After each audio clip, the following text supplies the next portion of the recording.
Shalom, selamat pagi jemaat sekalian. Kita akan segera memulai ibadah pada pagi hari ini. Mari kita membaca kitab Mazmur pasal 134 ayat 2-3. Angkatlah tanganmu ke tempat kudus dan pujilah Tuhan. Kiranya Tuhan yang menjadikan langit dan bumi memberkati engkau dari Sion. Mari kita berdoa. Tuhan, ajar kami mendapatkan kepuasan dalam-Mu, karena kami ini tidak puas secara otomatis. Tuhan telah memberikan anugerah yang besar kepada kami. Tolong kami belajar mendapat kepuasan di dalam Engkau. Seperti Paulus, kami ingin belajar mendapat rahasia kepuasan di dalam Tuhan. Bukan dengan mendapatkan apa yang kami inginkan, tetapi dengan makin masuk ke dalam rencana Tuhan. Kiranya kami boleh menjadi jemaat yang terus kuat di hadapan Tuhan. Dalam nama Tuhan Yesus kami berdoa, amin. Shalom semuanya Bapak Ibu Saudara-saudari yang dikasihi Tuhan. Semua ketinggian dan kedalaman yang ada di hadapan kita telah dijangkau oleh akal manusia. Satu-satunya yang tak terjangkau oleh akal kita ialah kedalaman rencana dan rancangan Tuhan.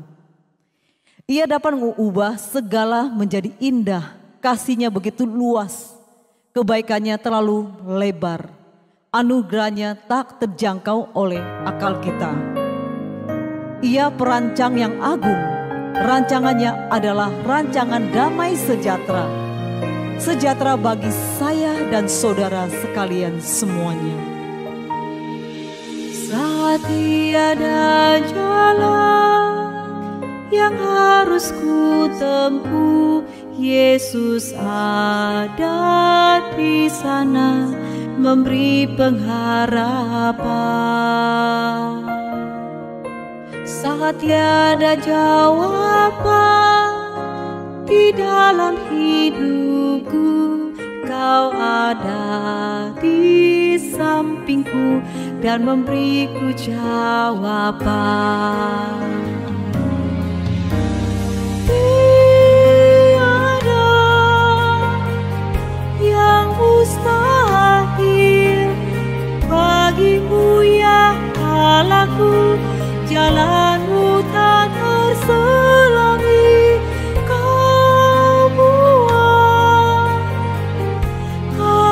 Terpesona rancangan-Mu Tuhan, rancangan damai sejahtera.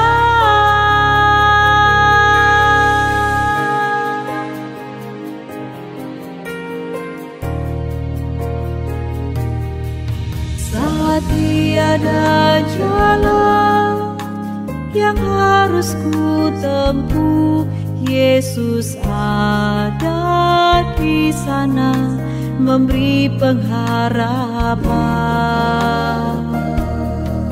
Saat tiada jawaban di dalam hidupku, Kau ada di sampingku dan memberiku jawaban.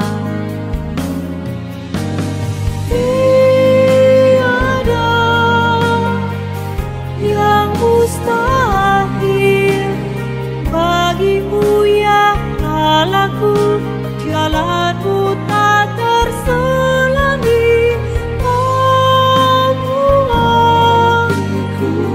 Aku terpesona rancangan-Mu Tuhan, rancangan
Bapak Ibu Saudara sekalian, mari kita tundukkan kepala, kita mau berdoa sebelum kita melanjutkan pujian kita menyambut firman Tuhan.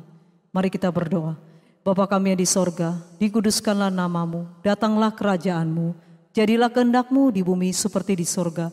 Berikanlah kami pada hari ini makanan kami yang secukupnya, dan ampunilah kami akan kesalahan kami, seperti kami juga mengampuni orang yang bersalah kepada kami. Dan jangan bawa kami ke dalam pencobaan, tetapi lepaskanlah kami daripada jahat, karena Engkau yang punya kerajaan dan kuasa dan kemuliaan sampai selama-lamanya. Amin. Mari kita membaca pengakuan iman rasuli. Aku percaya kepada Allah, Bapa yang Maha Kuasa, Kalib langit dan bumi, dan kepada Yesus Kristus anaknya yang tunggal Tuhan kita, yang dikandung dari Roh Kudus, lahir dari anak darah Maria, yang menderita sengsara di bawah pemerintahan Pontius Pilatus, disalibkan, mati dan dikuburkan, turun ke dalam kerajaan maut. Pada hari yang ketiga, bangkit pula dari antara orang mati. Naik ke surga, duduk di sebelah kanan Allah, Bapa yang Maha Kuasa, dan dari sana ia akan datang untuk menghakimi orang yang hidup dan yang mati. Aku percaya kepada Roh Kudus, gereja yang kudus dan persekutuan orang kudus, pengampunan dosa, kebangkitan tubuh, dan hidup yang kekal. Amin.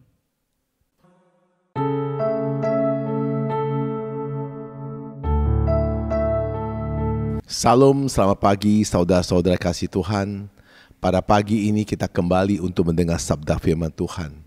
Marilah kita berdoa. Bapa kami sorga, pada pagi ini kami mau mendengar sabda firman-Mu.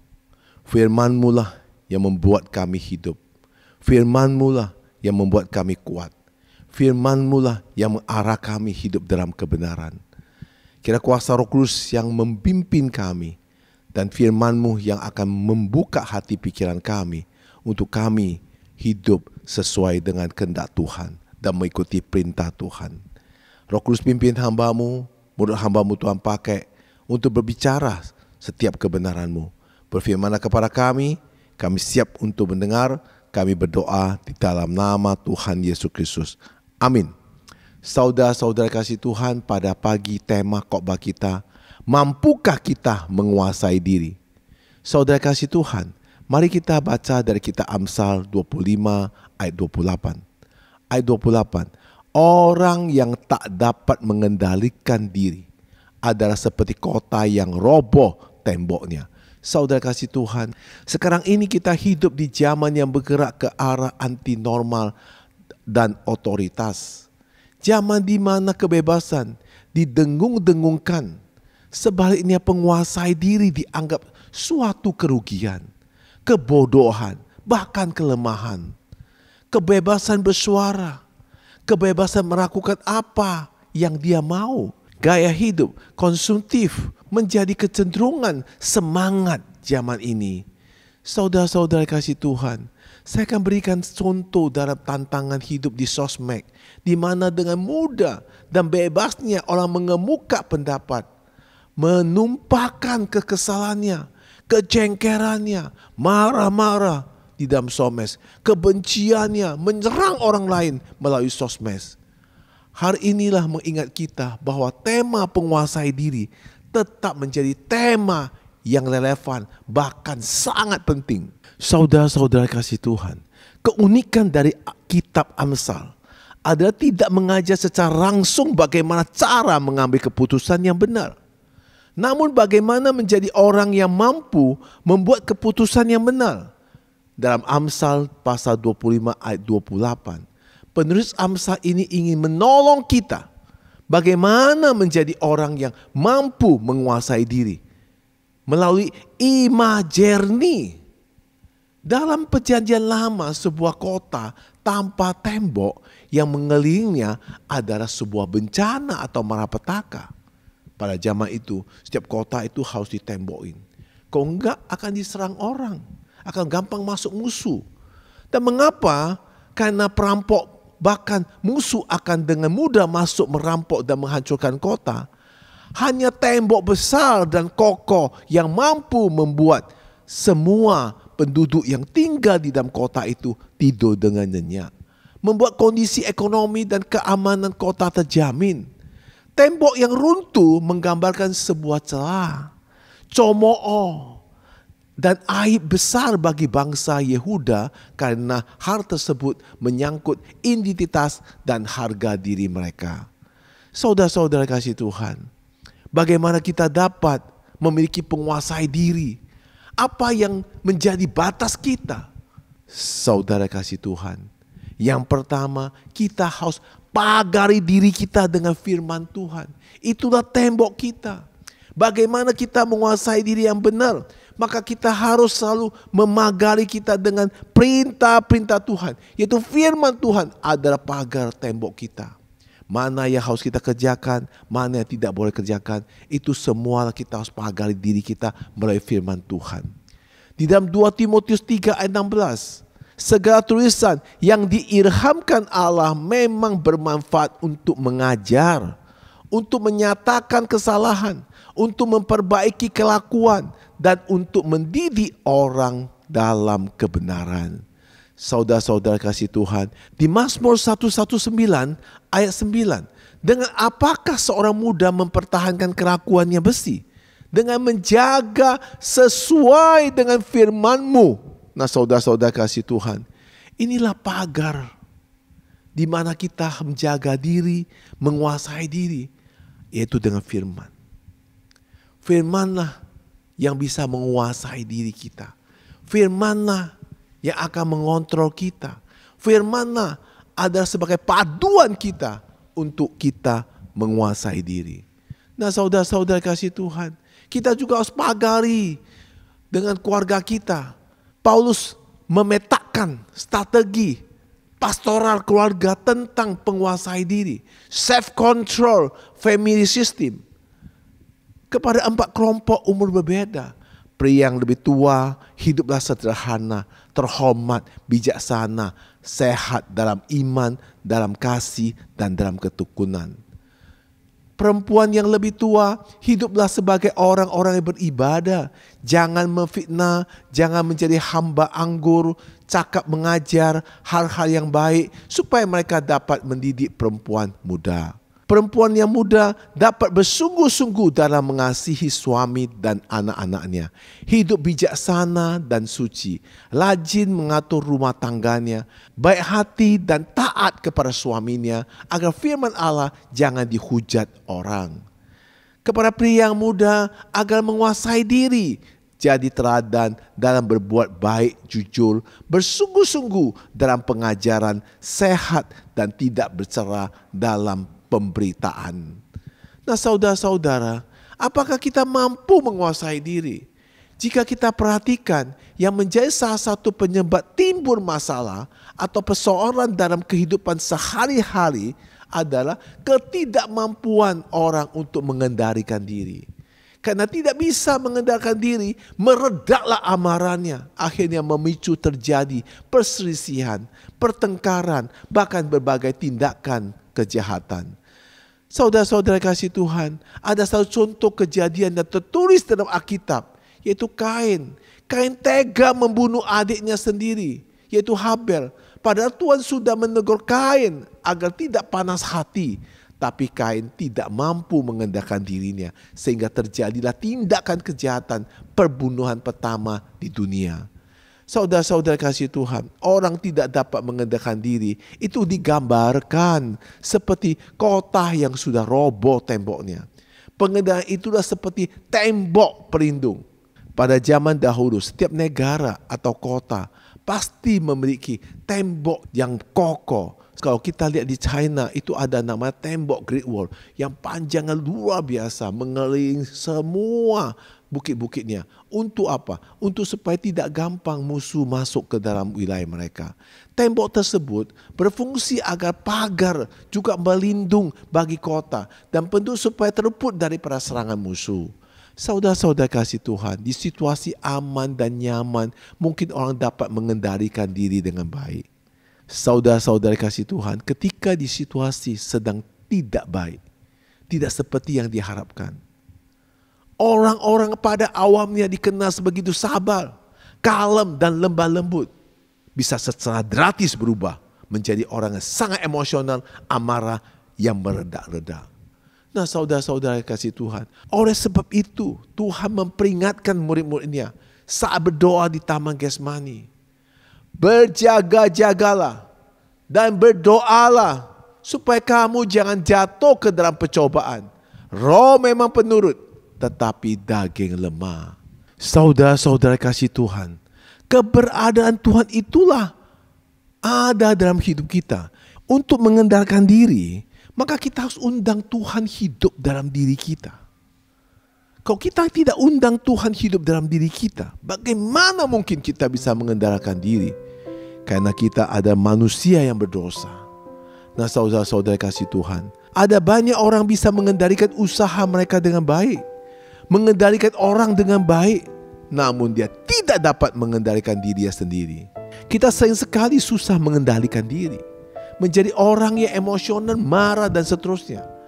Ada begitu banyak kerugian yang terjadi akibat kita tidak dapat mengendalikan diri. Bahkan bisa juga muncul penyakit. Nah saudara-saudara, kalau kita tidak bisa mengendalikan diri, marah-marah, pukul meja, emosional. Saudara, kau sudah usia di atas 60, harus jaga. Bisa-bisa saudara itu menghadapi penyakit yang mengerikan. Jangan lagi untuk emosional. Usahakan mengontrol diri, mengundang Tuhan hidup dalam diri saudara. Jika Tuhan selalu hidup dalam saudara, yaitu firman Tuhan ada dalam saudara, saudara bisa mengontrol diri. Yang mengontrol saudara adalah Roh Kudus dan firman Tuhan. Nah saudara-saudara kasih Tuhan, di dalam kitab Amsal 16 ayat 32, orang yang sabar melebihi seorang pahlawan. Orang yang menguasai dirinya melebihi orang yang melebur kota. Saudara kasih Tuhan, apa yang harus kita kendali dalam hidup ini? Yang pertama, emosi. Emosi yang tidak dapat kita kendali tentu merusak hubungan kita dengan orang lain. Hubungan kita kepada keluarga kita, hubungan kita kepada teman kita. Apa yang harus kita bina? Akan hancur semuanya begitu saja. Pertengkaran akan terjadi karena emosional. Saudara-saudara kasih Tuhan, maka di kitab Amsal 29 ayat 22. Ayat 22, si pemarah menimbulkan pertengkaran dan orang yang lekas gusar banyak pelanggarannya. Semakin orang dewasa, semestinya emosionalnya makin terkendali. Sebenarnya emosi itu dapat dikendali, namun kita tidak belajar untuk menguasai diri. Saudara-saudara kasih Tuhan. Maka untuk itulah saudara dikasih Tuhan, kita harus bisa meredakan emosional kita. Semakin kita tambah usia, semakin kita harus bisa sabar dan mengendalikan diri. Apakah kata-kata yang harus kita ucapkan itu berpikir 2 kali. Jangan langsung tidak berpikir, langsung mengucapkan. Kata-kata kita bisa menyinggung perasaan orang. Jika tidak pantas kita katakan, tidak usah kita katakan. Jika kita tidak pantas untuk menghakimi orang, tidak usah menghakimi orang. Jika tidak pantas kita mengajak atau mendidik orang, tidak usah katakan. Kendalikan diri saudara. Saudara kasih Tuhan. Yang kedua, keinginan mata. Nah, keinginan mata ini yang tidak dapat kita kendali akan mengakibatkan apa saja yang kita lihat harus kita miliki. Jagalah baik-baik keinginan mata. Ketika saudara melihat sesuatu, saudara pingin. Saudara melihat ini, saudara pingin. Sehingga saudara menimbulkan iri hati. Menimbulkan ingin mempuaskan diri. Jika saudara tidak mendapat, saudara tidak sukacita. Maka itu mata harus dikontrol. Mata itu lihat ke atas, lihat Tuhan. Mata itu lihat firman Tuhan. Maka itulah yang akan mempagai saudara. Yang ketiga adalah mulut. Yakobus pasal 3 ayat 3. Ayat 3, kita mengenakan kekang pada mulut kuda, sehingga ia menuruti kehendak kita. Dengan jalan demikian, kita dapat juga mengendalikan seluruh tubuhnya. Saudara-saudara kasih Tuhan, dengan mulutlah yang kita harus kekang. Mulut itu adalah mulut harimau. Mulut itu juga bisa memberkati orang. Mulut itu juga bisa mengutuk orang. Dan mulut itulah membuat saudara rusak. Maka jaga mulut. Lebih banyak mendengar daripada berkata-kata. Sebelum saatnya berkata, lebih baik kamu mendengar yang baik. Jangan terus menggata tanpa memberikan orang untuk penjelasan. Jagalah mulut kita. Itu kita harus pagali mulut kita dengan firman Tuhan. Kegagalan orang dalam untuk segala beraktivitas. Kegagalan orang untuk sukses adalah mulut. Keberhasilan orang juga karena mulut. Pintar bicara, pintar untuk berdiplomasi, itu juga bisa membuat dia berhasil. Nah saudara-saudara, mulut itu harus kita jaga. Yang keempat, pikiran. Tuhan yang tahu pikiran kita masing-masing.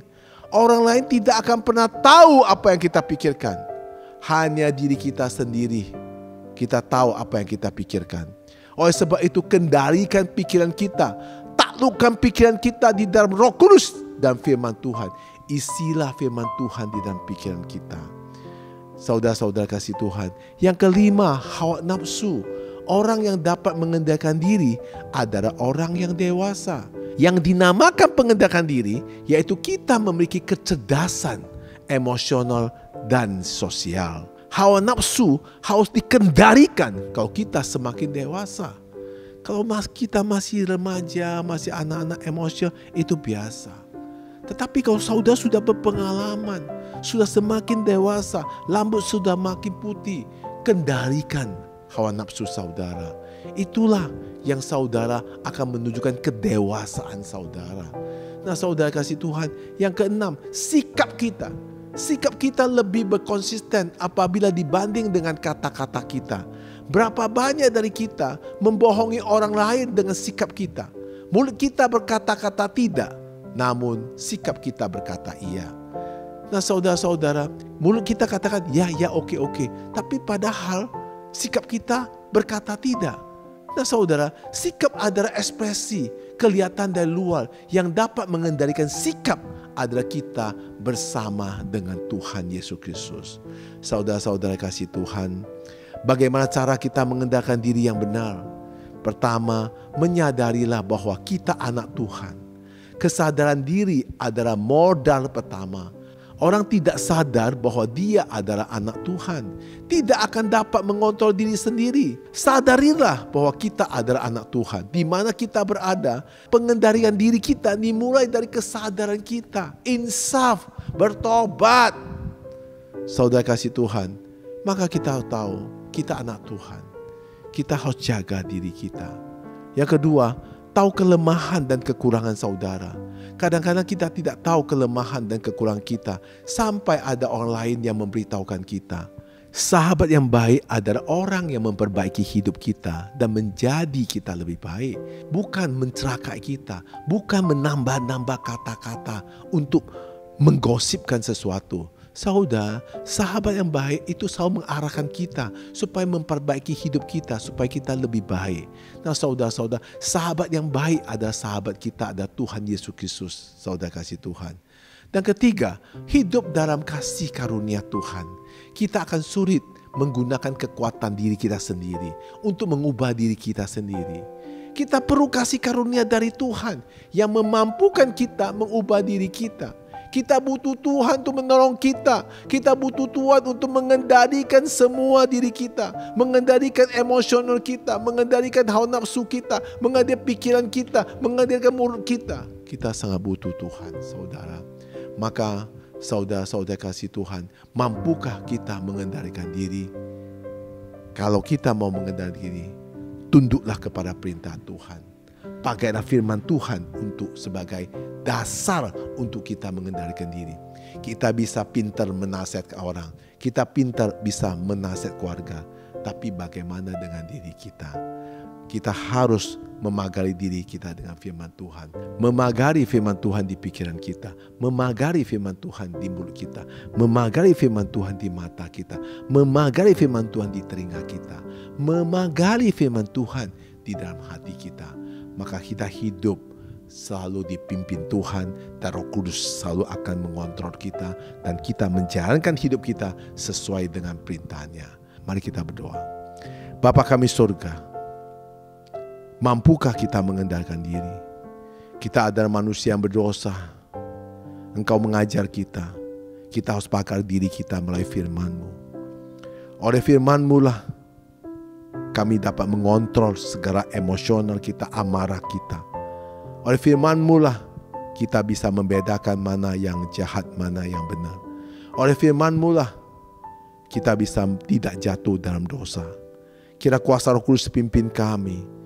Dan Bapa yang mengasihi kami terus menerus menegur kami. Bapa terus menasihatkan kami supaya kami hidup dalam kebenaran-Mu. Dan kami hidup bisa mengontrol diri, sehingga kami dimanapun jadi berkat untuk saudara-saudara kita, bukan untuk jadi batu sanjungan. Kuasa Roh Kudus yang pimpin kami, supaya kami mentaati setiap firman Tuhan. Di dalam nama Yesus kami berdoa. Amin. Saudara-saudara kasih Tuhan, mampukah kita menguasai diri? Mampu, asal kita mau tunduk kepada firman Tuhan. Asal kita mau pakai firman Tuhan ke dalam hidup kita. Undanglah Tuhan dalam hidupmu. Jika Tuhan ada dalam hidupmu, maka selalu sentiasa kamu bersuka cita. Selalu sentiasa kamu mendekati Tuhan. Sehingga hidup saudara benar di hadapan Tuhan dan benar di hadapan semua sesama manusia. Tuhan Yesus memberkati.